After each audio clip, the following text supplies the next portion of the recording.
Hello guys, welcome back to my channel. ಹೇಗಿದ್ದೀರಾ ಎಲ್ಲರೂ? Hope ಎಲ್ಲ ಚೆನ್ನಾಗಿದ್ದೀರಾ ಅಂತ ಅನ್ಕೊಳ್ತೀನಿ. ನಾನು ಕೂಡ ಅಷ್ಟೇ ತುಂಬಾನೇ ಚೆನ್ನಾಗಿದ್ದೀನಿ ಗಾಯ್ಸ್. ಎಲ್ಲರಿಗೂ ಮಹಾಶಿವರಾತ್ರಿ ಹಬ್ಬದ ಶುಭಾಶಯಗಳನ್ನ ಕೋರ್ತೀನಿ. ಹಾಗೇನೆ ನಾನು ಬೆಳಗ್ಗೆನೇ ವ್ಲಾಗ್ನ ಸ್ಟಾರ್ಟ್ ಮಾಡ್ಕೊಂಡಿದ್ದೀನಿ. ಈಗ ಟೈಮ್ ಬಂದು 8:30 ಆಗಿದೆ. ನಾನು ಮಾರ್ನಿಂಗೇ ಎದ್ದು ಫುಲ್ಲು ಎಲ್ಲ ಕೆಲಸಗಳನ್ನ ಮುಗಿಸ್ಕೊಂಡು ಇವಾಗ ಸ್ನಾನನೂ ಕೂಡ ಮುಗಿಸ್ದೆ. ಈಗ ಹೋಗಿ ರೆಡಿ ಆಗಿಬಿಟ್ಟು ಫಸ್ಟು ದೇವ್ರ ಮನೆಯೆಲ್ಲ ಫುಲ್ಲು ಕ್ಲೀನ್ ಮಾಡ್ಕೊಳ್ತೀನಿ ಇವತ್ತೇನೆ. ಯಾಕಂದರೆ ನಾನು ನಿನ್ನೆ ಮಂಗಳವಾರ ಆಯ್ತಲ್ವಾ, ಸೊ ಹಾಗಾಗಿ ಯಾವುದೇ ರೀತಿ ಕಲಶ ಏನು ತೆಗೆದಿಲ್ಲ. ಇವಾಗ ಹೋಗಿ ಮನೆಯೆಲ್ಲ ಫುಲ್ಲು ಅಂದರೆ ದೇವ್ರ ಮನೆಯೆಲ್ಲ ಫುಲ್ಲು ಕ್ಲೀನ್ ಮಾಡಿಕೊಂಡು ದೀಪಗಳೆಲ್ಲ ತೊಳೆದ್ಬಿಟ್ಟು ನಾನು ಪೂಜೆನ ಮಾಡ್ಕೊಳ್ಬೇಕು.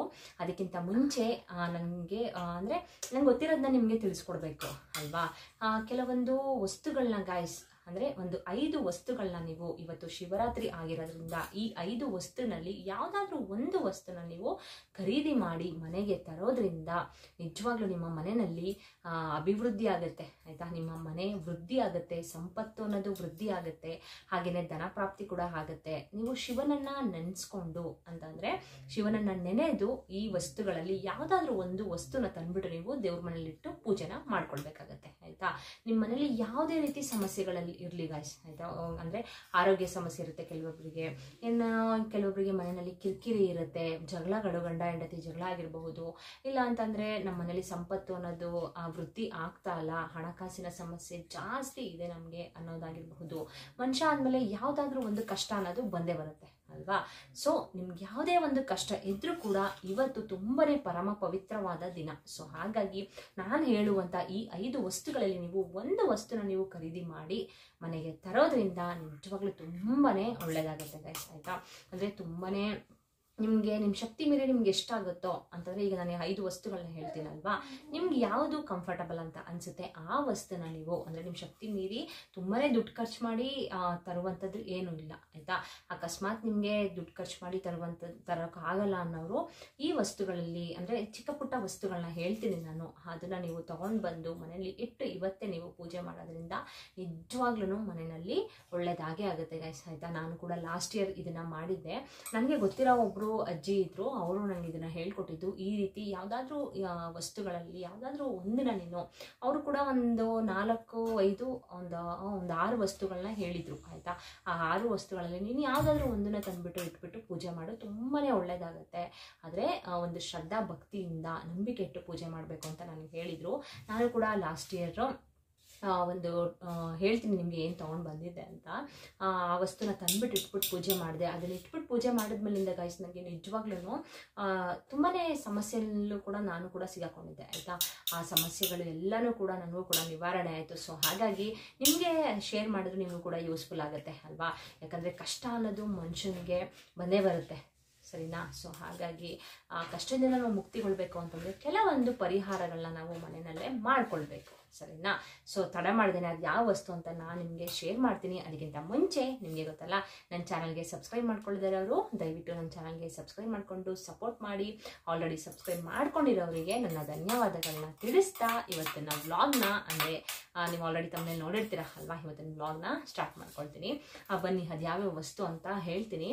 ನಾನು ಕೂಡ ಈಗ ಹೋಗಿ ಪೂಜೆ ಮಾಡ್ಕೊಳ್ಬೇಕು, ರೆಡಿ ಆಗಿಬಿಟ್ಟು ಫುಲ್ಲು ಪೂಜೆ ಎಲ್ಲ ಮಾಡ್ಕೊಳ್ಬೇಕು ಗೈಸ್. ಏನಪ್ಪ ಅಂತಂದರೆ ಶಿವನಿಗೆ ತುಂಬಾ ಪ್ರಿಯವಾದದ್ದು ಯಾವ್ದು ಹೇಳಿ, ಶಿವನ ವಾಹನ ಬಂದು ನಂದಿ ಅಲ್ವಾ.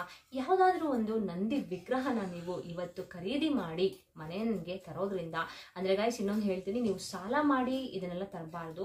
ನೀವು ದುಡಿದಿರೋ ದುಡ್ಡನ್ನ ಮನೇಲಿ ಇರುತ್ತಲ್ವಾ, ಆ ದುಡ್ಡಿಂದ ನೀವು ಏನೇ ಖರೀದಿ ಮಾಡಿದ್ರು ಇವತ್ತು ಆ ದುಡ್ಡಿಂದನೇ ಖರೀದಿ ಮಾಡಬೇಕಾಗತ್ತೆ ಸರಿನಾ. ಬೇರೆಯವ್ರ ಹತ್ರ ಗಿಫ್ಟ್ ಥರ ಈಸ್ಕೊಂಡು ಬಂದು ಪೂಜೆ ಮಾಡೋದು ಆ ಥರ ಎಲ್ಲ ದಯವಿಟ್ಟು ಮಾಡೋಕ್ಕೆ ಹೋಗ್ಬೇಡಿ. ನಿಮ್ಮ ದುಡ್ಡಲ್ಲೇ ಇದನ್ನು ತರಬೇಕಾಗತ್ತೆ.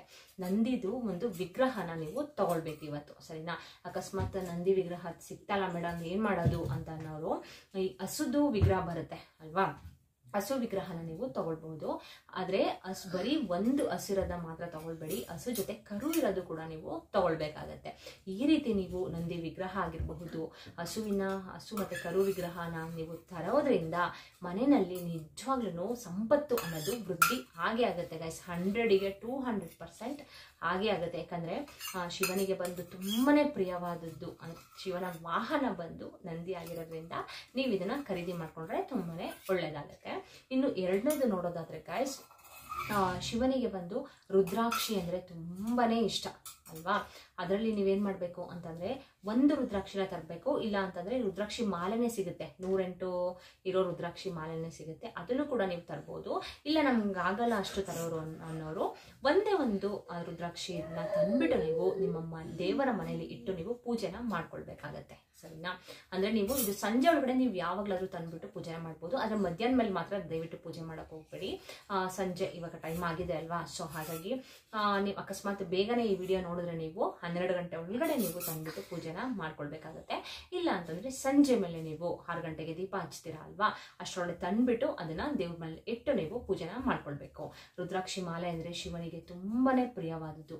ಈ ರೀತಿ ನೀವು ರುದ್ರಾಕ್ಷಿ ಮಾಲೆನ ಮನೆಗೆ ತರೋದ್ರಿಂದ ನಿಮ್ಮ ಮನೆಯಲ್ಲಿ ನೆಮ್ಮದಿ ಅಂತಂದರೆ ಕಿರಿಕಿರಿ ಇರುತ್ತಲ್ವಾ, ಜಗಳಗಳಿರುತ್ತೆ, ಇದೆಲ್ಲನೂ ಕೂಡ ನಿವಾರಣೆ ಆಗುತ್ತೆ, ನಿಮ್ಮ ಮನೆಯಲ್ಲಿ ನೆಮ್ಮದಿ ಅನ್ನೋದು ಸಿಗುತ್ತೆ, ಸರಿನಾ. ಈಗ 2ನೇದಾಯಿತು. ಇನ್ನು 3ನೇ ವಸ್ತು ನೋಡೋದಾದರೆ ಗಾಯ್ಸ್, ನೀವು ಏನು ಮಾಡಬೇಕು ಅಂದರೆ ಬೆಲ್ಲನ ನೀವು ಕೊಂಡ್ಬಿಟ್ಟು ತರಬೇಕಾಗತ್ತೆ, ಸರಿನಾ. ಬೆಲ್ಲನ ನೀವು ಏನಕ್ಕೆ ತರಬೇಕು ಅಂತಂದರೆ, ಈಗ ಹಸುವಿಗೆ ಬಂದು ಈಗ ಶಿವನ ವಾಹನ ಬಂದು ನಂದಿ ಅಲ್ವಾ, ಸೊ ಆ ಬೆಲ್ಲನ ನೀವು ಮನೆಗೆ ತಂದ್ಬಿಟ್ಟು ಅದರಿಂದ ಯಾವುದಾದ್ರೂ ಒಂದು ಈಗ ಬೆಲ್ಲದನ ಏನೋ ಮಾಡಿಬಿಟ್ಟು ನೀವು ಹಸುವಿಗೆ ನೀವು ಅದನ್ನು ಕೊಡೋದ್ರಿಂದ ನಿಜವಾಗ್ಲೂ ತುಂಬಾ ಒಳ್ಳೆಯದಾಗುತ್ತೆ. ಹಸುನ ಮನೆಗೆ ಕರ್ಕೊಂಡು ಬಂದು ಅದ್ರ ಕೊಡ್ಬೋದು ನೀವು, ಇಲ್ಲ ಅಂತಂದರೆ ಹಸು ಎಲ್ಲಿದೆ ಅಲ್ಲೋಗ್ಬಿಟ್ಟು ಅಂದರೆ ಹಸುಗೆ ಪಾದಪೂಜೆ ಎಲ್ಲ ಮಾಡಿಬಿಟ್ಟು ನೀವು ಅದಕ್ಕೆ ಬೆಲ್ಲದನ್ನ ತಿನ್ನಿಸ್ಬೇಕಾಗತ್ತೆ. ಈ ರೀತಿ ನೀವು ಬೆಲ್ಲದನ್ನ ನೀವು ತಿನ್ನಿಸೋದ್ರಿಂದ ನಿಮ್ಮ ಮನೆಯಲ್ಲಿ ನಿಜವಾಗ್ಲೂ ಅನ್ನಪೂರ್ಣೇಶ್ವರಿ ದೇವಿ ನೆಲೆಸ್ತಾರೆ, ಆಯ್ತಾ. ನಿಮ್ಮ ಮನೆಯಲ್ಲಿ ಯಾವುದೇ ರೀತಿ ಆರೋಗ್ಯದ ಸಮಸ್ಯೆ ಇದ್ರೆ ಅದು ನಿಜವಾಗ್ಲೂ ನಿವಾರಣೆ ಆಗತ್ತೆ, ಸರಿನಾ. ಇನ್ನು 4ನೇ ವಸ್ತು ನೋಡೋದಾದ್ರೆ ಗಾಯ್ಸ್, ವಿಭೂತಿ. ಈಗ ಶಿವನಿಗೆ ತುಂಬಾನೇ ಪ್ರಿಯವಾದದಲ್ಲಿ ವಿಭೂತಿ ಕೂಡ ಒಂದು ಅಲ್ವಾ.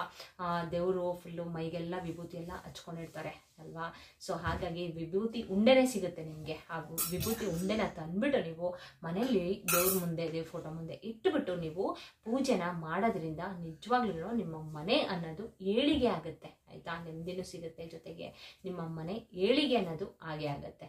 ಸೊ ಹಾಗಾಗಿ ಅಂತಂದ್ರೆ ವಿಭೂತಿನ ತರೋದನ್ನ ದಯವಿಟ್ಟು ಮಿಸ್ ಮಾಡಕ್ಕೆ ಹೋಗ್ಬೇಡಿ.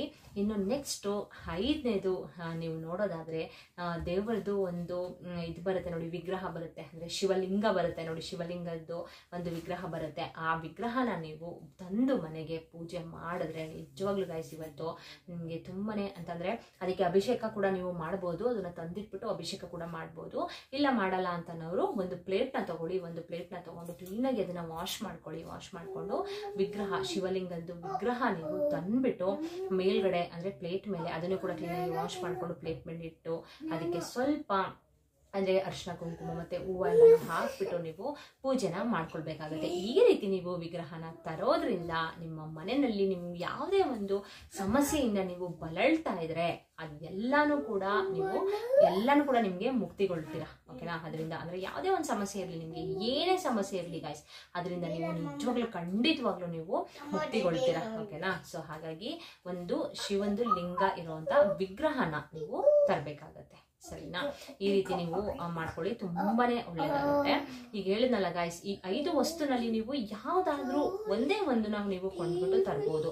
ನಮ್ಗೆ ಶಕ್ತಿ ಇಲ್ಲ ಅನ್ನೋರು ಅಟ್ಲೀಸ್ಟ್ ಒಂದು ವಿಭೂತಿ ಉಂಡೆನಾದ್ರೂ ತಂದ್ಬಿಟ್ಟು ನೀವು ಇಟ್ಬಿಟ್ಟು ಇವತ್ತು ಪೂಜೆನ ಮಾಡ್ಕೊಳ್ಳಿ, ಆಯ್ತಾ. ಯಾಕಂದ್ರೆ ಇದೆಲ್ಲಾನು ಗಾಯ್ಸ್ ಏನಂದ್ರೆ ಆಗಿನ ಕಾಲದಿಂದನೂ ಕೂಡ ನಡೆಸ್ಕೊಂಡು ಬಂದಿದ್ದಾರೆ. ಆಗಿನ ಕಾಲದಲ್ಲಿ ಮಾಡೋ ಪೂಜೆಗಳು ಎಲ್ಲದಕ್ಕೂ ಕೂಡ ಅಂದ್ರೆ ಪೂಜೆ ಅಂದ್ರೆ ಆಗಿನ ಕಾಲದವರೆಲ್ಲ ತುಂಬಾನೇ ಪ್ರಾಮುಖ್ಯತೆನ ಕೊಡ್ತಾ ಇದ್ರು. ಬಟ್ ಈಗಿನ ಕಾಲದಲ್ಲಿ ಪೂಜೆ ಮಾಡೋದು ಅವೆಲ್ಲ ತುಂಬಾನೇ ಕಮ್ಮಿ ಆಗ್ಬಿಟ್ಟಿದೆ. ಯಾಕಂದ್ರೆ ಏನೋ ಒಂಥರ ಈ ಜೀವನ ಒಂಥರ ಮಾಡರ್ನ್ ಲೈಫ್ ತರ ಆಗ್ಬಿಟ್ಟಿದೆ, ಆಯ್ತಾ. ಅವಾಗಿನ ಕಾಲದಲ್ಲಿ ಎಷ್ಟು ಚೆನ್ನಾಗಿ ಪೂಜೆ ಎಲ್ಲ ಮಾಡ್ಕೊಂಡು ಒಂದು ಹಬ್ಬ ಬಂದ್ರೆ ಸಾಕು ಎಲ್ಲಾರು ಫ್ಯಾಮಿಲಿ ಎಲ್ಲ ಸೇರ್ಕೊಂಡು ಎಷ್ಟು ಚೆನ್ನಾಗಿ ಪೂಜೆನ ಮಾಡ್ಕೊಂಡು ದೇವಸ್ಥಾನಕ್ಕೆ ಹೋಗಿ ಬರೋದಾಗಿರ್ಬಹುದು, ಹಾಗೇನೆ ಬಂದ ತಕ್ಷಣ ಮನೆಯಲ್ಲಿ ಅಡುಗೆ ಮಾಡ್ಕೊಂಡು ತಿನ್ನೋದಾಗಿರ್ಬೋದು, ಈ ಥರ ಎಲ್ಲ ಮಾಡ್ತಿದ್ರು ಅಲ್ವಾ. ಈಗಲೂ ಕೂಡ ಮಾಡ್ತಾರೆ, ಬಟ್ ಎಲ್ಲೋ ಒಂದು ಸ್ವಲ್ಪ ನನಗೆ ಗೊತ್ತಿರೋ ಪ್ರಕಾರ ಇವಾಗ ಅದೆಲ್ಲ ಕಮ್ಮಿ ಆಗ್ತಾ ಬರ್ತಾ ಇದೆ. ಒಂಥರ ಮಾಡರ್ನ್ ಲೈಫ್ ಆಗ್ಬಿಟ್ಟಿದೆ ಇವಾಗ, ಆಯ್ತಾ. ಯಾರು ಕೂಡ ಅಷ್ಟು ತಲೆ ಕೆಡಿಸ್ಕೊಂಡು ಪೂಜೆ ಮಾಡೋದು ಯಾರು ಕೂಡ ಅಷ್ಟು ಮಾಡೋದೇ ಇಲ್ಲ ಇವಾಗ, ಆ ರೀತಿ ಆಗ್ಬಿಟ್ಟಿದೆ. ಬಟ್ ಮಾಡೋರು ಕೂಡ ಇದ್ದೇ ಇರ್ತಾರೆ ಅಲ್ವಾ. ಎಲ್ಲೋ ಒಂದು ಸ್ವಲ್ಪ ಜನ ಆ ರೀತಿ ಚೇಂಜಸ್ ಆಗಿದ್ದಾರೆ. ದಯವಿಟ್ಟು ಆ ಥರ ಮಾಡಕ್ಕೆ ಹೋಗ್ಬೇಡಿ. ಈಗ ಒಂದು ಪಾಸಿಟಿವಿಟಿ ಅನ್ನೋದು ನಮ್ಮ ಮನೆಗೆ ಬರಬೇಕು, ನಮ್ಮ ಮನೇಲಿ ಶಾಶ್ವತವಾಗಿ ನೆಲೆಸ್ಬೇಕು. ಹಾಗೆಯೇ ನಮ್ಮ ಮನೆಯಲ್ಲಿ ಯಾವುದೇ ಒಂದು ಕಷ್ಟ ಬರಬಾರ್ದು, ಹಣ ಅನ್ನೋದು ಏಳಿಗೆ ಆಗಬೇಕು, ಸಮೃದ್ಧಿ ಆಗಬೇಕು, ಹಣ ಅನ್ನೋದು ಈ ರೀತಿ ಆಗಬೇಕು ಅಂತಂದರೆ, ಅಂದರೆ ಆರೋಗ್ಯ ಸಮಸ್ಯೆಯಲ್ಲೂ ಬಳಲ್ತಾ ಇರ್ತೀರಾ, ತುಂಬ ಕಷ್ಟಪಟ್ಟು ಕೂಡ ದುಡ್ಡನ್ನ ದುಡಿತಾ ಇರ್ತೀರಾ, ₹1 ಕೂಡ ನಿಮ್ಮ ಮನೆಯಲ್ಲಿ ನಿಮ್ಮ ಕೈಯಲ್ಲಿ ನಿಲ್ಲೋದಿಲ್ಲ ಅಲ್ವಾ, ಆ ಥರ ಆಗಿರಬಹುದು. ಇದೆಲ್ಲದಕ್ಕೂ ಸಮಸ್ಯೆಗಳು, ಪ್ರತಿಯೊಬ್ಬ ಮನುಷ್ಯಗೂ ಸಮಸ್ಯೆ ಅನ್ನೋದು ಬಂದೇ ಬರುತ್ತೆ ಅಲ್ವಾ. ಈ ಸಮಸ್ಯೆಯಿಂದ ನಾವು ಮುಕ್ತಿಗೊಳ್ಬೇಕು ಅಂದರೆ ನಿಜವಾಗ್ಲೂ ನಾವು ಈ ರೀತಿ ಒಂದು ಚಿಕ್ಕ ಪುಟ್ಟ ತಂತ್ರಗಳಾಗಿರಬಹುದು, ಹಾಗೆಯೇ ನಾನು ಇವತ್ತು ಹೇಳಿದ್ನಲ್ಲ ಶಿವರಾತ್ರಿ ಆಗಿರೋದ್ರಿಂದ ಈ ರೀತಿ ವಸ್ತುಗಳನ್ನ ನಾವು ಮನೆಗೆ ತರೋದ್ರಿಂದ ನಿಜವಾಗ್ಲೂ ಅಭಿವೃದ್ಧಿ, ಮನೆ ಅನ್ನೋದು ಅಭಿವೃದ್ಧಿ ಹಾಗೆ ಆಗುತ್ತೆ. ಹಾಗೆಯೇ ನಿಮ್ಗೆ ಯಾವುದೇ ರೀತಿ ನೀವು ಕಷ್ಟದಲ್ಲಿ ನರಳ್ತಾ ಇದ್ರೆ ಅದು ಕೂಡ ಅದರಿಂದ ಕೂಡ ಮುಕ್ತಿಗೊಳ್ತೀರಾ. ಒಂದು ಪಾಸಿಟಿವಿಟಿ ಅನ್ನೋದು ಮನೆಗೆ ಬರುತ್ತೆ ಆಯ್ತಾ. ನೆಗೆಟಿವಿಟಿ ಬಂದ್ರಂತೂ ಗಾಯ್ಸ್ ನಿಜವಾಗ್ಲೂ ಮನೆ ಅಂತೂ ಉದ್ಧಾರ ಆಗಲ್ಲ ಅಲ್ವಾ. ಸೊ ಹಾಗಾಗಿ ನಮ್ಮ ಮನೆಯನ್ನ ಆದಷ್ಟು ಕ್ಲೀನಾಗಿ ಇಟ್ಕೊಂಡು, ನಾವು ಶುಚಿಗೊಳಿಸ್ಕೊಂಡು, ಅಲ್ಲಲ್ಲೇ ಬಿಸಾಕ್ದೇನೆ ಕ್ಲೀನಾಗಿ ಎಲ್ಲಾನು ಇಟ್ಕೊಂಡು ಒಂದು ಪಾಸಿಟಿವಿಟಿ ಅನ್ನೋದನ್ನ ನಮ್ಮ ಮನೆಗೆ, ದೇವ್ರನ್ನ ನಮ್ಮ ಮನೆಗೆ ಬರಮಾಡ್ಕೊಳ್ಳೋದ್ರಿಂದ ನಾವು ಯಾವುದೇ ಒಂದು ಸಮಸ್ಯೆ ಇದ್ರೂ ಕೂಡ ಮುಕ್ತಿಗೊಳ್ತೀವಿ. ಓಕೆನಾ. ಓಕೆ ಗೈಸ್, ನೋಡಿದ್ರಲ್ಲ, ಯಾವುದಾದ್ರೂ ಒಂದೇ ಒಂದು ತಂದ್ಬಿಟ್ಟು ಇವತ್ತು ನೀವು ಪೂಜೆ ಮಾಡ್ಕೊಳ್ಳಿ. ನಿಜವಾಗ್ಲೂ ಖಂಡಿತವಾಗ್ಲೂ ನಿಜವಾಗ್ಲೂ ಒಳ್ಳೇದಾಗೆ ಆಗುತ್ತೆ. ಆದಷ್ಟು ಇದನ್ನ ಶೇರ್ ಮಾಡಿ. ತುಂಬಾ ಜನ ಕಷ್ಟದಲ್ಲಿರ್ತಾರೆ, ಅಟ್ಲೀಸ್ಟ್ ಅವರು ಒಂದು ವಿಭೂತಿ ಉಂಡೆನಾದ್ರು ತಂದ್ಬಿಟ್ಟು ಪೂಜೆನ ಮಾಡ್ಕೊಳ್ಳಿ ಅಂತ ಹೇಳ್ತಾ ಇವತ್ತಿನ ವಿಡಿಯೋನ ಇಲ್ಲಿಗೆ ಎಂಡ್ ಮಾಡ್ತೀನಿ. ಹಾಗೇನೆ ಇದೇ ರೀತಿ ನಾನು ತುಂಬಾನೇ ವಿಡಿಯೋಸ್ ಹಾಕಿದ್ದೀನಿ ಗೈಸ್ ಆಯ್ತಾ. ಅಂದ್ರೆ ಅಮಾವಾಸ್ಯೆ ಆಗಿರ್ಬೋದು, ಹುಣ್ಣಿಮೆ ಆಗಿರಬಹುದು, ಅದರಲ್ಲಿ ಕೆಲವೊಂದು ತಂತ್ರಗಳನ್ನ ಮಾಡ್ಕೊಳ್ಳೋದು, ಮನೆಯಲ್ಲೇ ಸಿಗುವಂತ ಪದಾರ್ಥಗಳನ್ನ ಯೂಸ್ ಮಾಡ್ಕೊಂಡು ನೀವು ತಂತ್ರಗಳನ್ನ ಮಾಡ್ಕೊಳ್ಳೋದು. ಓಕೆನಾ. ವಿಡಿಯೋಸ್ನ ಹಾಕಿದ್ದೀನಿ, ಅದೆಲ್ಲರೂ ಲಿಂಕ್ ನಾನು ಡಿಸ್ಕ್ರಿಪ್ಷನ್ ಬಾಕ್ಸ್ ಅಲ್ಲಿ ಹಾಕಿರ್ತೀನಿ, ಒಂದ್ಸಲ ಚೆಕ್ ಮಾಡ್ಕೊಳ್ಳಿ. ಎಲ್ಲರಿಗೂ ಮತ್ತೊಮ್ಮೆ ಶಿವರಾತ್ರಿ ಹಬ್ಬದ ಶುಭಾಶಯಗಳನ್ನ ಕೋರ್ತಾ ಇವತ್ತಿನ ವಿಡಿಯೋನ ಇಲ್ಲಿಗೆ ಎಂಡ್ ಮಾಡ್ತೀನಿ. Bye bye, see you, take care.